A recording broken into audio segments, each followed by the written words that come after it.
Hello everyone, स्वागत है आप सभी लोगों का। हम लोग पढ़ रहे हैं लेंस चैप्टर। लेंस में हमने लेंस के जो छोटे छोटे बिंदु होते हैं उनकी क्या क्या परिभाषाएं होती हैं, इन सभी चीज़ों को हमने पहले ही कवर कर लिया है।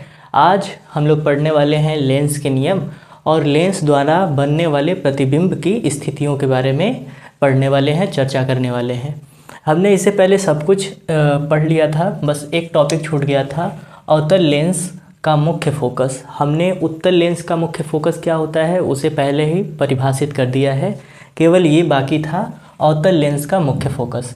तो कोई भी लेंस हो, ये वो उत्तल लेंस हो या अवतल लेंस हो, उसमें दो फोकस होते हैं, क्योंकि वो दो कर्व से मिलकर बना हुआ है, दो वक्राकार पारदर्शी पृष्ठों से मिलकर बना हुआ है, इसलिए उसके पास दो फोकस है। तो F1 और F2।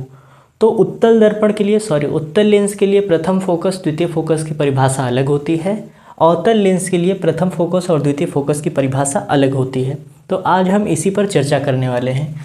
तो F1 यहाँ पर है, हमें पढ़ना है प्रथम फोकस के बारे में कि अवतल लेंस का प्रथम फोकस क्या होता है। तो इसकी परिभाषा है कि अवतल लेंस के मुख्य अक्ष पर स्थित वह बिंदु, अवतल लेंस के मुख्य अक्ष पर स्थित वह बिंदु जिसकी ओर आने वाली प्रकाश की किरणें। आप ज़रा ध्यान से देखिए कि अगर ये वाला लेंस नहीं होता, ठीक है, अगर ये वाला पृष्ठ नहीं होता, तो ये अगर अपवर्तन नहीं होता तो ये सारी की सारी किरणें आकर के इसी पॉइंट पर मिलती, यानी ये सभी की सभी किरणें किसी पॉइंट की ओर जा रही हैं। तो परिभाषा में कहा गया है कि अवतल लेंस के मुख्य अक्ष पर स्थित वह बिंदु जिसकी ओर जाने वाली प्रकाशिक किरण इसकी ओर जा रही है मगर अपवर्तन के पश्चात मुख्य अक्ष के समांतर हो जाती है, उस बिंदु को अवतल लेंस का प्रथम फोकस कहा जाता है। एक बार फिर से ध्यान से सुनिए कि अवतल लेंस के मुख्य अक्ष पर स्थित वह बिंदु जिसकी ओर जाती हुई प्रकाश की किरणें अपवर्तन के पश्चात मुख्य अक्ष के समांतर हो जाती हैं, उस बिंदु को अवतल लेंस का प्रथम फोकस कहा जाता है। उसी तरह द्वितीय फोकस की बात करें तो इसमें परिभाषा हो जाएगी कि अवतल लेंस के मुख्य अक्ष पर स्थित वह बिंदु, या तो ऐसे कह सकते हैं कि मुख्य अवतल लेंस में मुख्य अक्ष के समांतर चलने वाली प्रकाश की किरणें अपवर्तन के पश्चात जिस बिंदु पर आती हुई प्रतीत होती है। अब ये किरणें तो चली गई, अब हमें इन्हें पीछे की ओर मिलाना पड़ेगा, तभी जाकर के ये एक दूसरे को कहीं ना कहीं प्रतिच्छेद करेंगे। तो अब इसे हम किसी पॉइंट की ओर ला रहे हैं, ठीक है, तो आती हुई प्रतीत होंगी। तो क्या परिभाषा कहा गया कि अवतल लेंस के मुख्य अक्ष के समांतर चलने वाली प्रकाश की किरण अपवर्तन के पश्चात जिस बिंदु पर आती हुई प्रतीत होती है, उस बिंदु को अवतल लेंस का द्वितीय फोकस कहते हैं। तो ये हो गई प्रथम फोकस और द्वितीय फोकस की परिभाषा। अब आपके एग्ज़ाम में MCQ में प्रश्न पूछता है कि अपसारी लेंस किसे कहते हैं और अभिसारी लेंस किसे कहते हैं। पहले तो अभिसारी और अपसारी का मतलब समझ लीजिए। अभिसारी का मतलब होता है कि जो प्रकाशिक किरणों को एक ही बिंदु पर मिला देता है उसे कहते हैं अभिसारी। आपने जब पहला चैप्टर पढ़ा होगा प्रकाश चैप्टर, तो उसमें अभिसारी किरण पुंज और अपसारी किरण पुंज के बारे में बताया गया है कि जहाँ पर प्रकाशिक किरणें किसी एक ही बिंदु पर आकर मिलती हैं उसे कहते हैं अभिसारी, और जब एक बिंदु से बहुत सारी किरणें निकलती हुई मालूम दिखाई पड़ती हैं तो उसे कहते हैं अपसारी। अपसारी का मतलब होता है विस्तार करना, अभिसारी का मतलब होता है एकत्रित करना। तो आप देखिए ये अवतल लेंस में कहीं भी प्रकाशिक किरणें आपको किसी बिंदु पर मिलती हुई प्रतीत आ रही हैं, नहीं। जब तिरछी आ रही हैं तो भी समांतर चली जा रही हैं और समांतर किरणें एक दूसरे को कहीं पर प्रतिच्छेद करेंगी नहीं, और समांतर आ रही है तो ये क्या कर रहा है, किरणों को फैला दे रहा है। यानी जो अवतल लेंस होता है वो किरणों को फैलाने का काम करता है, और जो किरणों को फैलाने का काम करता है उसे कहते हैं अपसारी, ठीक। और जो उत्तल लेंस होता है वो भाई उत्तल कह लीजिए या उत्तल लेंस कह लीजिए, जो उत्तल लेंस होता है तो इससे चलने वाली जो समांतर प्रकाश की किरणें हैं अपवर्तन के पश्चात एक ही बिंदु पर मिलती हुई प्रतीत होती हैं, इसलिए जो उत्तल लेंस होता है उसे कहा जाता है अभिसारी लेंस। तो इसे आप नोट कर सकते हैं, नोट पॉइंट के रूप में याद रखिए कि अभिसारी यानी उत्तल लेंस और अवतल लेंस के एक अन्य नाम भी हैं, एक को कहा जाता है अपसारी, एक को कहा जाता है अभिसारी। अब बात करते हैं किरण आरेख द्वारा प्रतिबिंब बनाने के नियम, कि हम जो लेंस है लेंस का प्रयोग करके प्रतिबिंब बना सकते हैं। मगर प्रतिबिंब कैसे बनेगा? रे डायग्राम की मदद से बनेगा। रे डायग्राम को किरण आरेख कहते हैं, यानी किरणों के माध्यम से हम किसी चीज़ की छाया बना रहे हैं, इमेज बना रहे हैं। तो जो प्रतिबिंब बनेगा उस प्रतिबिंब को बनाने के लिए यहाँ पर 3 नियम दिए गए हैं, और कोई भी प्रतिबिंब तभी बनेगा जब इन 3 नियमों में से किसी 2 नियम का पालन करता हो। ठीक, कोई भी लेंस द्वारा प्रतिबिंब तभी बनेगा जब वो इन तीनों नियमों में से किन्हीं 2 नियमों का पालन करता हो। तो पहला, दूसरा, तीसरा 3 नियम यहाँ पर आपको दिए गए हैं, और आपको परिभाषाएं नहीं लिखी गई है यहाँ पर, केवल और केवल डायग्राम के माध्यम से समझना है कि परिभाषा क्या है। अब देखिए इसमें क्या दिखाया गया है कि ये प्रकाशिक किरण क्या हो रही है, समांतर आ रही है मुख्य अक्ष के, और अपवर्तन के पश्चात यहाँ से मुड़ रही है, अपवर्तन हो रहा है, अपवर्तन के पश्चात यहाँ पर फोकस पर मिल गई, F2 पर मिल गई, और F2 क्या है? मुख्य फोकस है। तो जो F2 है वो मुख्य फोकस है। अब मुख्य फोकस कहने का मतलब कि प्रथम नियम कहता है कि मुख्य अक्ष के समांतर चलने वाली प्रकाश की किरण, मुख्य अक्ष के समांतर चलने वाली प्रकाश की किरण अपवर्तन के पश्चात द्वितीय फोकस से होकर जाएगी। ठीक है, बात समझ में आई। और उसी तरह उत्तल लेंस हो या अवतल लेंस हो, अवतल लेंस में मुख्य अक्ष के समांतर जाने वाली प्रकाश की किरण अपवर्तन के पश्चात मुख्य अक्ष की ओर आती हुई प्रतीत होगी। ठीक है, क्योंकि ये पीछे की ओर आ रही है तो आती हुई प्रतीत होगी। तो कुल मिला जुला करके पहला नियम यही कहता है कि मुख्य अक्ष के समांतर चलने वाली प्रकाश की किरण अपवर्तन के पश्चात लेंस के द्वितीय फोकस से होकर जाती है। समांतर चलेंगी किरणें तो लेंस के द्वितीय फोकस से होकर ही जाएंगी। पहली बात क्लियर हुई। अब दूसरा नियम क्या कहता है? दूसरा नियम कहता है कि ये आपको लेंस दिख रहा है और लेंस का ये क्या है? प्रथम फोकस। अब इस प्रथम फोकस से होकर गई किरण और अपवर्तन के पश्चात क्या हो गई? मुख्य अक्ष के समांतर।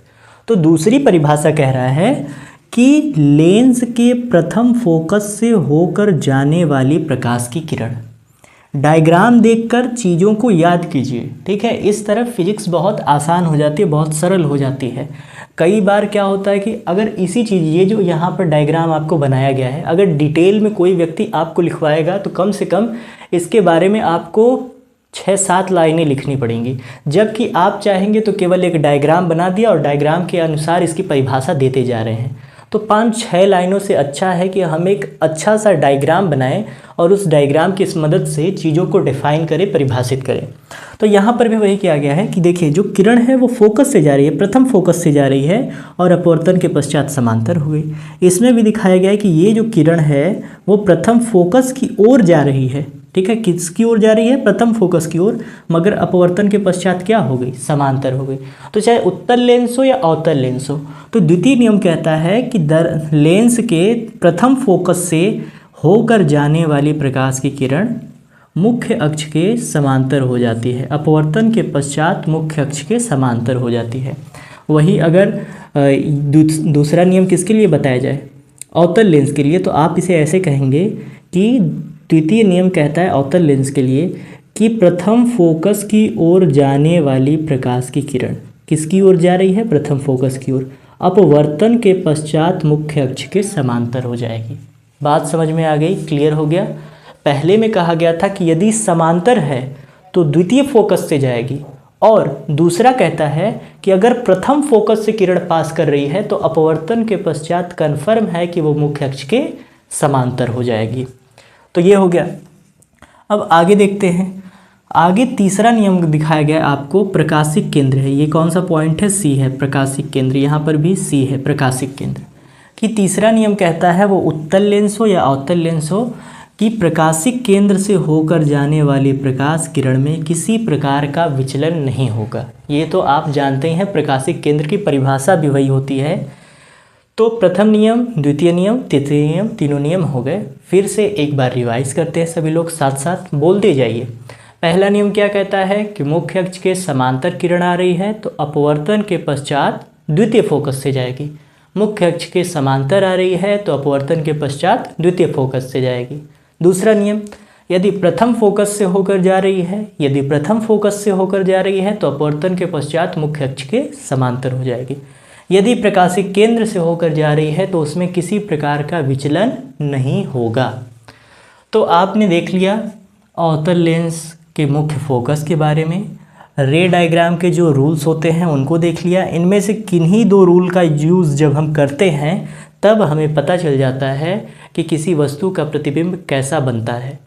अब आज हम पढ़ने वाले हैं उत्तल लेंस द्वारा प्रतिबिंब बनना, कि उत्तल लेंस द्वारा कितने प्रकार के और कैसे कैसे प्रतिबिंब बनाए जा सकते हैं। इसमें टोटल 6 स्थितियां होती हैं, जिनमें से आज हम 3 स्थितियों के बारे में चर्चा करने वाले हैं, पहला, दूसरा और तीसरा। पहली कंडीशन दी गई है जब वस्तु अनंत पर रखी हो। लेंस यहाँ पर रखा गया है और वस्तु को रखा गया है लेंस से अनंत दूरी पर, ठीक है, लेंस से अनंत दूरी पर। तो दर्पण में जैसे आप जानते हैं कि एक तो होता है LHS और एक होता है RHS, यानी इसे कहेंगे आप दायां और इसे कहेंगे बायां। तो वस्तु को हमेशा ही लेंस हो या दर्पण हो उसके बाईं ओर रखा जाता है। लेंस हो या दर्पण हो, वस्तु को हमेशा उसकी बाईं ओर रखा जाता है। तो वस्तु जब अनंत पर है तो देखिए, तो मान लेते हैं कि एक प्रकाशिक किरण ऐसी आ रही है जो फोकस से होकर जा रही है, इस वस्तु से आ रही है ये किरण, और इस वस्तु से आती हुई ये किरण फोकस से होकर जा रही है। और आपको पता है, अभी आपने नियम पढ़ा था कि प्रथम फोकस से होकर जाएगी तो मुख्य अक्ष के समांतर हो जाएगी। और मान लेते हैं इस वस्तु से होती हुई एक किरण ऐसी आ रही है जो लेंस के प्रकाशिक केंद्र से गुजरती है, प्रकाशिक केंद्र से गुजर रही है, इसीलिए उसमें किसी प्रकार का विचलन नहीं होगा। तो जहाँ पर दोनों किरणें एक दूसरे को प्रतिच्छेद करेंगी वहीं पर बनेगा वस्तु का प्रतिबिंब। अब यहाँ पर वस्तु का प्रतिबिंब बन गया है। आपको लेंस चैप्टर में, दर्पण चैप्टर में पढ़ाया गया था। देखो बच्चों, नॉर्मल सी बात है, आप कोई भी सब्जेक्ट पढ़ रहे हो, वो मैथ हो या साइंस हो, आपको पीछे की चीज़ें हमेशा याद रखनी पड़ती है, क्योंकि उनसे हेल्प मिलती है, मदद मिलती है। कोई नया अगर आप क्वेश्चन सॉल्व करते हैं तो मैथ के पुराने चैप्टर के फार्मूले आपको यूज़ करने पड़ते हैं। उसी तरह नई नई बातों को समझने के लिए पीछे के कॉन्सेप्ट यदि आपके क्लियर हैं तो आप चीज़ों को बेहतर ढंग से समझ पाएंगे। तो क्या बताया जा रहा था कि हाँ, आपको कहा गया था कि प्रतिबिंब 2 प्रकार के बनते हैं, एक बनता है सीधा और एक बनता है उल्टा। तो जो उल्टा प्रतिबिंब बनता है उसको वास्तविक बोलते हैं। याद रखिएगा कि जो उल्टा बनता है वो वास्तविक होता है, जो सीधा बनता है वो काल्पनिक होता है, ठीक है, काल्पनिक, इसी को आभासी कहते हैं। तो यहाँ पर देखिए आपको इसका प्रतिबिंब कैसा दिखाई दे रहा है, उल्टा दिखाई दे रहा है। उल्टा हो गया, इसका मतलब कि कोई पूछे कि वस्तु का प्रतिबिंब कैसा बनेगा, तो पहली बात उल्टा बनेगा, ठीक, उल्टा है तो इसलिए हम कह सकते हैं कि वास्तविक होगा। और आपको पता होना चाहिए कि जब वस्तु को अनंत पर रखा जाता है जब वस्तु को अनंत पर रखा जाता है तो इसका जो प्रतिबिंब होता है वो F2 पर बनता है। 2 फोकस होते हैं, प्रथम फोकस, द्वितीय फोकस। तो जब वस्तु को अनंत पर रखा जाता है तो उसका प्रतिबिंब द्वितीय फोकस पर बनता है और हमेशा वस्तु के आकार से छोटा बनता है। यहाँ पर डायग्राम में आप देख सकते हैं कि ये थोड़ा सा बड़ा है और ये क्या है, छोटा है। मगर जब आप सही से रे डायग्राम बनाएंगे तो आपको और क्लियर देखने को मिलेगा। यहाँ पर बोर्ड पर रफली बना दिया गया है केवल। अब पहली स्थिति के बारे में आपने देख लिया, जब अनंत पर होती है वस्तु तो इसका प्रतिबिंब उल्टा बनता है। उल्टा इसलिए वास्तविक कह सकते हैं, द्वितीय फोकस पर बनता है और वस्तु से छोटा बनता है। दूसरी चीज, अब कहा गया है कि वस्तु को जब अब हम धीरे धीरे लेंस की ओर ले जाएंगे तो लेंस की ओर ले जाने का एक प्रोसेस होता है कि हम जो पॉइंट्स होता है, पॉइंट्स के बीच में रखते हैं, फिर पॉइंट पर रखते हैं, फिर किन्हीं 2 पॉइंट के बीच में रखते हैं, फिर पॉइंट पर रखते हैं। तो जैसे इस चीज़ को यहाँ पर मिटाया जा रहा है बात को समझने के लिए, कि आप समझिए कि ये जो लेंस है, उत्तल लेंस, ऐसे ऐसे, तो ये किसी न किसी गोले से काट कर बना होगा, ये भी किसी न किसी गोले से काट कर बना होगा। तो इस गोले की कुछ न कुछ त्रिज्या तो रही होगी, ठीक है, इस गोले की कुछ न कुछ त्रिज्या रही होगी जिसे हम लोग वक्रता त्रिज्या कहते हैं, ठीक है। यहाँ से यहाँ तक के बीच की दूरी को क्या कहेंगे, वक्रता त्रिज्या कहेंगे। और ये वाला पॉइंट क्या कहलाता है, वक्रता केंद्र। कि जो लेंस है जिस गोलीय पृष्ठ से काटा जाता है उसका केंद्र लेंस का वक्रता केंद्र कहलाता है। ठीक, अब वक्रता केंद्र यहाँ पर हो गया C1 है, C2 है, और इसी के बीच में आप जानते हैं फोकस होता है, तो यहाँ पर F2 हो गया, यहाँ पर F1 हो गया। तो जैसे बच्चों आप जानते हैं कि वक्रता केंद्र को C1 और C2 से भी डिनोट किया जा सकता है, मगर आपकी जो बुक है, आपकी जो किताब है, उसने यहाँ पर C1 C2 न लिख करके, यानी C1 C2 क्या है, इसको वक्रता केंद्र बोलते हैं, वक्रता केंद्र। ठीक है, तो जैसे दो फोकस है उसी तरह दो वक्रता केंद्र होंगे। तो C1 C2 न लिख करके इसको लिख दिया गया है, C1 को लिखा गया है 2F1 और C2 को लिखा गया है 2F2। अब ऐसा क्यों लिखा गया, नॉर्मल सी बात है, आपने पढ़ा होगा। ठीक, इससे पहले भी आप जानते हैं कि जो F होता है वो R/2 के बराबर होता है, जो फोकस होती है वो वक्रता त्रिज्या के आधे के बराबर होती है। तो इसी को अब यहाँ से यहाँ तक F1 है, फिर यहाँ से यहाँ तक F1 करेंगे, क्योंकि R क्या होता है, दोगुना होता है। तो F2 यहाँ पर हो गया, F2 यहाँ पर हो गया, तो ये टोटल डिस्टेंस कितनी हो गई, 2F2।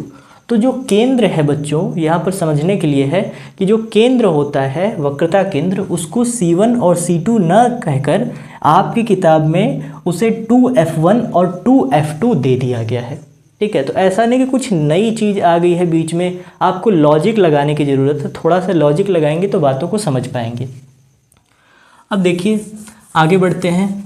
तो अब वस्तु को कहाँ रखा गया है, आप जानते हैं कि अनंत के बाद हम लोग कोई भी लेंस, कोई भी दर्पण जब होता था तो दर्पण में वस्तु को हम कहाँ रखते थे, यहाँ पर F होता था, फिर यहाँ पर C होता था, यहाँ पर अनंत होता था। तो पहले अनंत पर रखते थे, फिर अनंत और वक्रता केंद्र के बीच में रखते थे। तो 2F1 भी क्या है, वक्रता केंद्र ही है, बस उसे नया नाम दे दिया गया है 2F1। तो बात वही है, अब वस्तु को रखा गया है 2F1 और अनंत के बीच में। तो अब इसके क्या प्रतिबिंब को समझने के लिए हमने दो किरणें निकाली यहाँ से। एक किरण इसके समांतर ले गए हम लोग, और जानते हैं आप लोग पहला नियम कहता है कि मुख्य अक्ष के समांतर चलने वाली प्रकाश की किरण अपवर्तन के पश्चात द्वितीय फोकस से होकर जाएगी। तो ठीक है, द्वितीय फोकस से होकर जा रही है।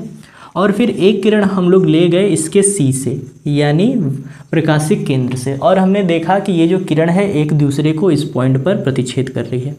तो जैसे इस साइड 2F1 है, इस साइड 2F2 है, ये F1 F2 क्या है, ध्यान रखिएगा, ये वक्रता केंद्र है।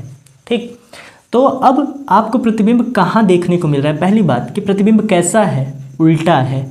उल्टा है इसलिए हम उसको क्या बोलेंगे, वास्तविक बोलेंगे। और कहाँ पर बना है, तो ये बना है F2 और 2F2 के बीच में। और ये वस्तु से बड़ा है या छोटा है, तो ये वस्तु से छोटा है। आप लोग भी जानते हैं कि जब वस्तु को अनंत पर रखा जाता था, अवतल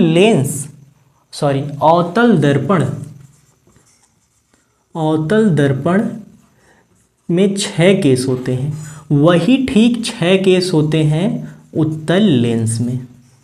ठीक है, एकदम सेम टू सेम। अगर आपको दर्पण का याद है तो पूरा का पूरा उठाकर चिपका दीजिए किसमें, उत्तल लेंस में, चीज़ें समाप्त। आप जानते हो उसमें कि जब वस्तु अनंत पर होती थी तो फोकस पर बनता था, तो इसमें भी देखिए वस्तु जब अनंत पर थी तो फोकस पर बनता है। अब जब वस्तु को अनंत और वक्रता केंद्र के बीच में रखा जाता था तो वस्तु का प्रतिबिंब बनता था C और F के बीच में, यानी वक्रता केंद्र और फोकस के बीच में। तो 2F2 क्या है, अभी तो बताया गया वक्रता केंद्र है, और F2 क्या है, वो फोकस है। तो फिर देखिए फोकस और वक्रता केंद्र के बीच में बन गया। और ये कैसा बनता था, ये वस्तु से छोटा बनता था, उल्टा बनता था, वास्तविक बनता था। ये भी वस्तु से छोटा है, उल्टा है, वास्तविक है। C और F के बीच में बना है, ये भी C और F के बीच में बना है, बस यहाँ पर C की जगह हमने नया वर्ड यूज़ कर लिया है 2F2। बात समझ रहे हैं आप लोग कि अगर आपने दर्पण का याद किया हुआ है तो पूरा का पूरा जो दर्पण वाला कॉन्सेप्ट है, उत्तल दर्पण के 6 के 6 केस एकदम एग्जैक्ट हैं, किसकी तरह, उत्तल लेंस के 6 केस के समान। अब अगला देखिए, तीसरी स्थिति। अब आप दर्पण में देखिए, दर्पण में अब हम लोग क्या करते थे, जब अनंत पर हो जाता था, अनंत और वक्रता केंद्र के बीच में हो जाता था, तो हम लोग C पर रखते थे। और आप जानते हैं कि जब C पर रखा जाता है तो C पर ही बनता है, वस्तु के बराबर बनता है, ठीक है, वस्तु के बराबर बनता है, उल्टा बनता है। इसमें भी देखिए ठीक वैसा ही आपको दिखने को मिलेगा कि जब वस्तु को F2 पर रख दिया गया, F2 का मतलब सॉरी यहाँ पर रहेगा 2F1, यहाँ पर रहेगा 2F1 कि अब जब वस्तु को 2F1 पर रख दिया गया है, 2F1 का मतलब वक्रता केंद्र पर रख दिया गया है, तो एक किरण देखिए गई समांतर जा रही है तो द्वितीय फोकस से होकर जाएगी, और एक प्रकाशिक केंद्र से होकर जा रही है तो वैसे ही सीधे बढ़ जाएगी, और इन दोनों ने एक दूसरे को प्रतिच्छेद किया और इसका प्रतिबिंब बना यहाँ, और ये पॉइंट होता है 2F2। और 2F2 क्या है, अभी तो बोला जा रहा है कि ये दोनों C1 C2 हैं, वक्रता केंद्र हैं, ठीक है, मगर उनको नया नाम दे दिया गया है। तो देखिए इसमें भी क्या था, वक्रता केंद्र पर जब रखते हैं तो वक्रता केंद्र पर ही बनता है, तो इसमें जब 2F1 पर रखा गया तो वस्तु का प्रतिबिंब 2F2 पर बना। इसमें क्या बोला गया है, वस्तु का प्रतिबिंब उल्टा बनता है, उल्टा बनता है, वास्तविक होता है, वास्तविक होता है, वक्रता केंद्र पर बनता है, वक्रता केंद्र यानी 2F2 पर बनता है, वस्तु के बराबर बनता है, वस्तु के बराबर बनता है। तो याद रखिए, जिन बच्चों को थोड़ा सा बस आपको याद रखना है कि यहाँ पर C1 C2 की जगह यहाँ पर 2F1 और 2F2 का प्रयोग किया गया है। बाकी यदि अवतल लेंस के अवतल दर्पण द्वारा बनने वाली 6 स्थितियों का आपको ज्ञान पूरी तरह से है तो वही 6 के 6 स्थितियाँ बनती हैं उत्तल लेंस में। तो उम्मीद करते हैं कि आज की जो क्लास रही है वो आपको बेहतर ढंग से समझ में आई होगी, और यदि इस चैप्टर से रिलेटेड कोई क्वेश्चन है तो आप उसे कमेंट में पूछ सकते हैं, आपके कमेंट का ज़रूर रिप्लाई दिया जाएगा। बाकी आज के लिए इतना ही। जय हिंद।